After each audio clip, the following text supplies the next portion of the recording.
What's up, y'all? It's Dr. Paul with Liberty Hill Comics, where I share my passion and over 40 years experience comic book collecting, investing, and conservation with you. Today, we're going to be working on an autographed comic book. This beautiful copy of Avengers number 181, the first appearance of Scott Lang, who is of course the second Ant-Man, which is autographed by interior artist John Byrne, one of the greats of the 1980s. I frequently receive questions from viewers asking if you need to take any special precautions when you perform a clean and press on an autographed comic. So today we're going to go through the entire process, and I'm going to give you my tips and tricks for getting excellent results without smudging, smearing, or otherwise messing up the precious scribbles your favorite comic book creator made on the cover just for you. Now this is a simple clean and press, so in lieu of a full walkthrough, we're just going to do a quick view of the cover.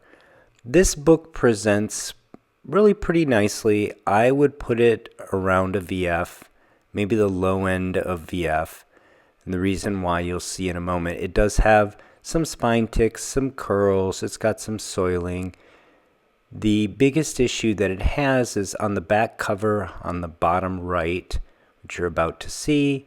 It's got some pretty significant discoloration, and that's why I would put this book toward the low end of VF. That's all we're going to do for a walkthrough, and we're going to just go ahead and jump right in. So I have clean and dry hands, and I'm using my Pentel Click Eraser.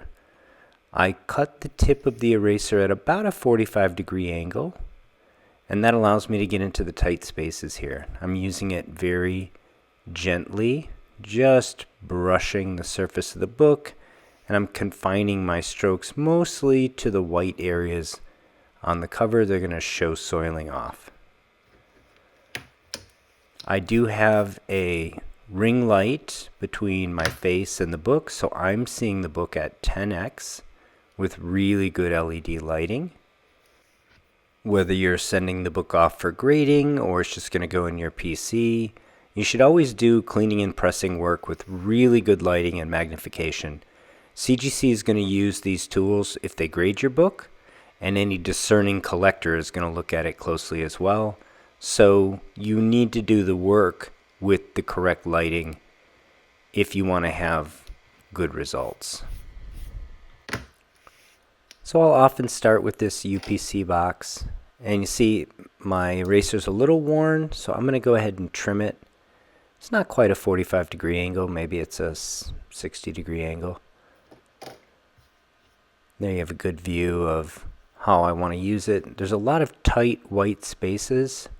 This cover is actually by George Perez, despite the interior artist being John Byrne. And in fact, this book has a splash page by John Byrne that looks almost exactly like this cover, which is incredible. Two of the best artists working in comic books in the 80s, both known for quite a bit of detail, especially George Perez. But George Perez's artwork is so hyper detailed that there are a lot of really tight spaces. We don't have a lot of big open negative spaces in his work, so I need to keep that eraser pretty sharp to get into all these tiny spaces. Now, I'll often start with that UPC code corner, and I'll work my way around. In this case, I'm working more or less clockwise. These price boxes here, this price balloon, I guess is a better way to call it in this instance. The red ink here is really thin. You need to exercise extreme caution here. I have noted before that Pentel Click Eraser can go over colored areas, but I know that this red ink here is really thin, so I'm going to be very cautious. I'm not going to erase this over this red ink at all. And in fact, I've switched to my Mono Zero, which is a tiny eraser with a diameter of 2.3 millimeters. To get into all these tight spaces so that I do not lift any of the red ink here. We don't want to have a fade mark here. I have in my personal collection a copy of this book signed by both Perez and Byrne, which is a real treasure in my personal collection. I did an unboxing video for that in which I went in great detail the historic significance, this is a key book because it's the first appearance of Scott Lang before he becomes the second Ant-Man, when he's an employee for Stark Industries. He's introduced by Tony Stark to the 616 in this issue. If you're interested in seeing that unboxing, I have some of the interior images and a market report, and I talk about the significance of two of the greatest artists of the 80s, 90s, and beyond, both working on the same book and both signing the same book. I'll put a link to that video if you want to check it out in the upper right corner here. For this video, we have a lot of work to do, so we're going to stick mostly to the technique here. So I haven't really mentioned anything special we need to do for that autograph just yet. And really, for the most part, you're going to treat an autograph book almost the same as you would any other book. There's a few considerations with autographs, and we can talk about them as we go. The biggest thing is it depends on what was used to sign the book. If you have something like a ballpoint pen that actually made an impression, you might not want to press the book very hard at all. You might want to make sure that you leave that impression, particularly if it was left by, the creator in a way that it creates some provenance.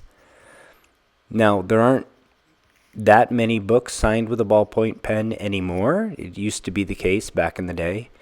Toward the edge here, when you're cleaning, you want to make sure you only drag off the edge. Don't push back into the page. That's a good way to put a crinkle in the book. But in the 70s and in the early 80s, it was actually pretty normal for creators to sign with a ballpoint pen, and often on the first page, just above the indicia, was pretty common. These days, of course, it's almost always on the cover because of the advent of slabbing around 20 years ago. People want to have their books slabbed and show off those signatures. And these days, of course, also it's almost always with a Sharpie. And the Sharpie, now here I'll do something that you've seen me do before. I'm going to pull this cover back a little bit and hold it under some tension. And the reason why is there's a slight overhang to the cover here. And if I just erase right on that edge, I'm actually going to create a little crease where that overhang overhangs the rest of the book.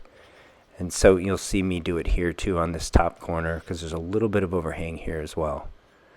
Some people put a piece of cardstock underneath. Work out what works best for you. I like just pulling this page back a tiny bit and stabilizing it.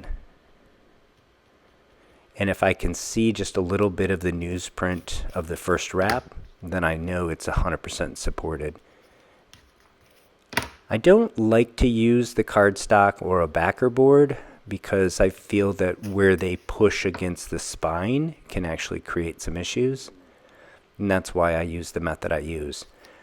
If you like to use that backer board and it works for you, by no means am I saying that's a bad way to do it. I'm just saying this is the way I prefer.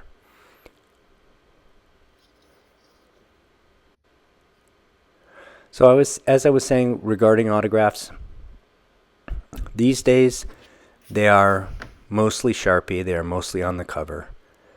And once it dries, that Sharpie is, for the most part, it's color fast and it's not going to smear.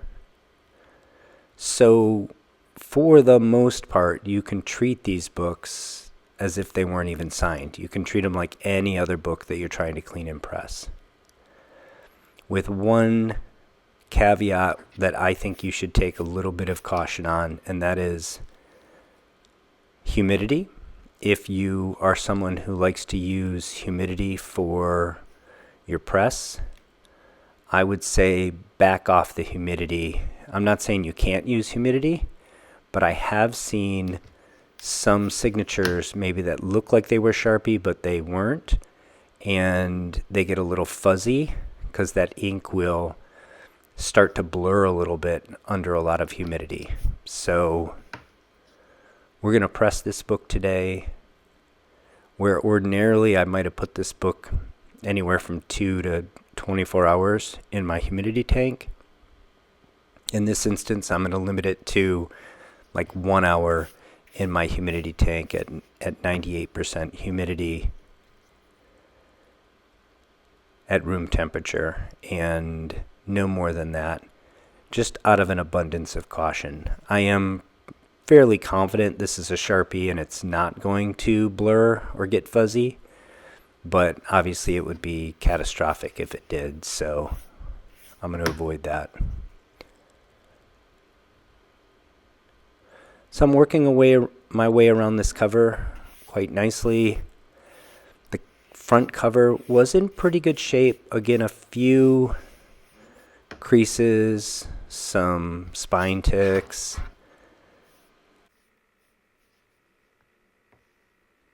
This area right here, the bottom right, is really the area that requires the most work.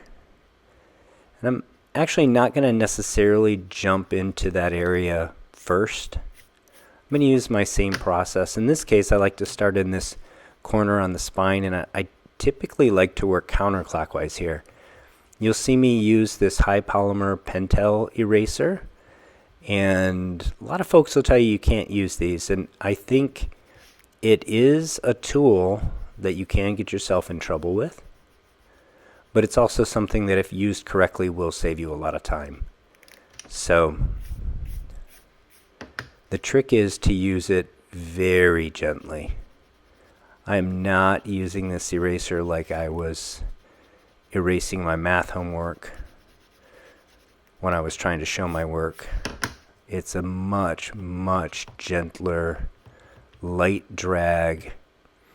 One of the ways that I've described, if you know you're using these polymer erasers correctly, if you erase everything in one pass, you're using too much force. Generally speaking, the best results are going to be 5 to 10 light strokes rather than one heavy stroke. So you see again here, I'm basically just brushing the surface. I'm also not trying to do a complete job with this large polymer eraser. I'm trying to cover a lot of ground quickly and do a basic de-soiling of this space, these big white gutters that we often have on the back of the comic book or on the ads. I'm going to come back in and I'm going to get into these areas where necessary with a finer tool, with something with a sharper point.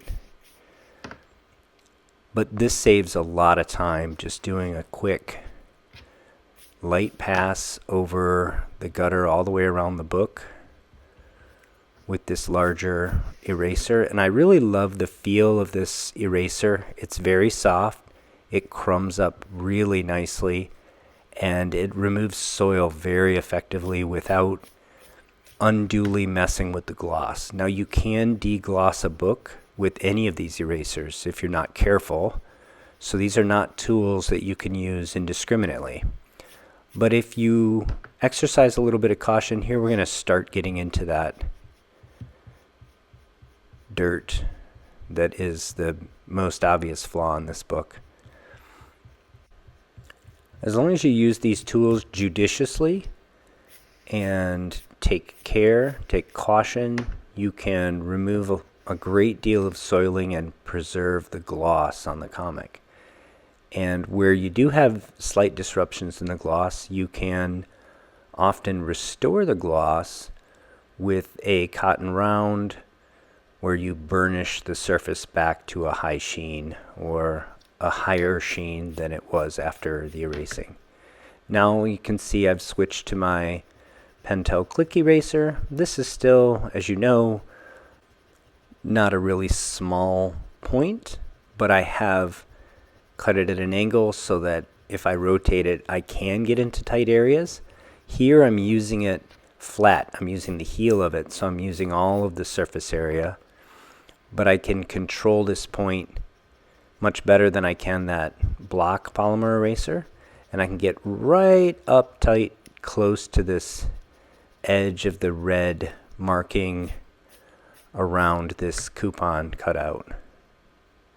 Again, this red, I know from experience, is very thin. Even a light brush across it with one of these erasers is probably going to lift the ink to the point where we would see it. So you want to exercise extreme caution around this red, and that's why I'm being very careful. I have a difficult job to remove all that soiling and not disrupt those inks in that area. So I'm going to approach it from a couple different angles. And you hear me talk about this frequently, but the ergonomics of this work matter. So have my feet flat on the ground. I have a good support chair, sitting up straight, have good posture. One of the reasons to use the ring light is you can sit up straight and still see your work very well. Now I've switched back over to the Mono 0 2.3 millimeter eraser to get right up next to these printed lines and in between them, and do what I can to remove that soiling that was centered around this bottom right corner through that coupon. I don't know exactly what made this soiling mark, but it looks a little bit greasy, like the paper is a little bit see-through there, and we can see some of the ink bleed from the inside. So I don't think we're gonna completely remove that, but we can definitely make it look a lot nicer. Now that I've got the gutter all the way around the edge of the book to my satisfaction, and I've got that coupon cleared up, I think, as best as I can, we're going to give the book a cleaning with the brush to try to remove as many eraser crumbs as possible so that I can keep the work nice and clean. And now I'm going to switch to a cotton round. I'm doing two things. I'm doing more than two things. I'm doing several things with the cotton round here. I am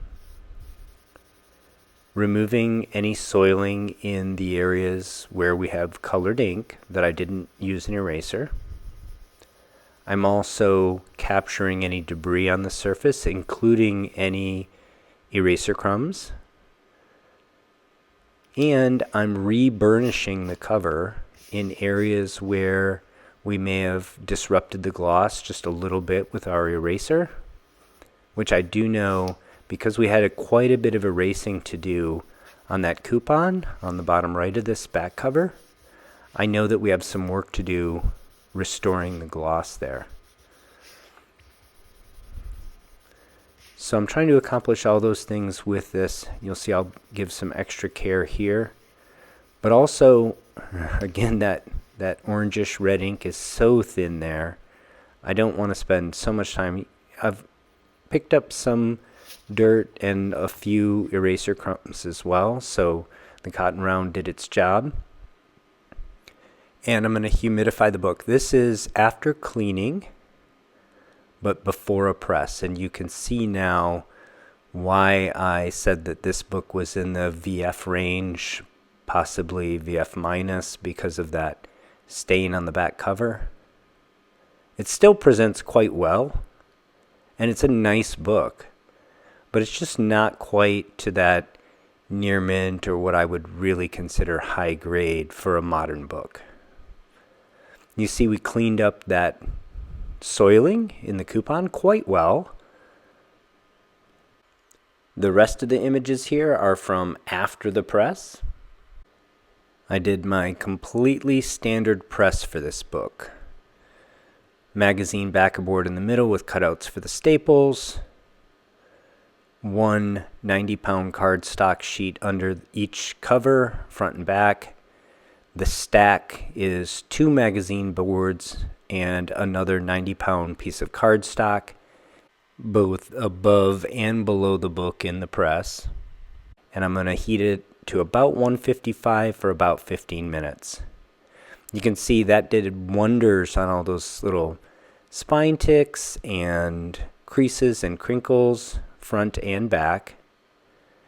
And we got a really nice result from the press. There's still a few tiny color breaking spine ticks, but I'm really pleased with the result. I think we got as good as we're going to get out of it. When we look at the back here, and this was where we had that major flaw, we made a lot of progress on that stain, but we could not completely remove it because whatever soiling was there, it created a bit of an abrasion, or maybe it was a little bit greasy and soaked through a little bit onto the book. And that's just not something you're going to get out with dry cleaning. That's the limitation of what we can do with dry cleaning alone. And we're okay with that. This comic book now presents really well, and those of you that know how difficult it is to get a John Byrne signature these days will appreciate what a really great collectible this is. So now you know what to watch out for when cleaning and pressing an autographed comic book. Just be careful cleaning around the signature. Don't use too much humidity. And don't use too much pressure if the signature was made using something that leaves an indentation, because you'll want to preserve that provenance. That's really all there is to it.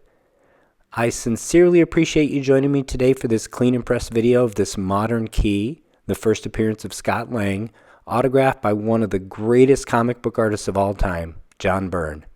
All the materials I used for this project are available from Amazon in the affiliate links in the video description if you need any of them for your own cleaning and pressing jobs.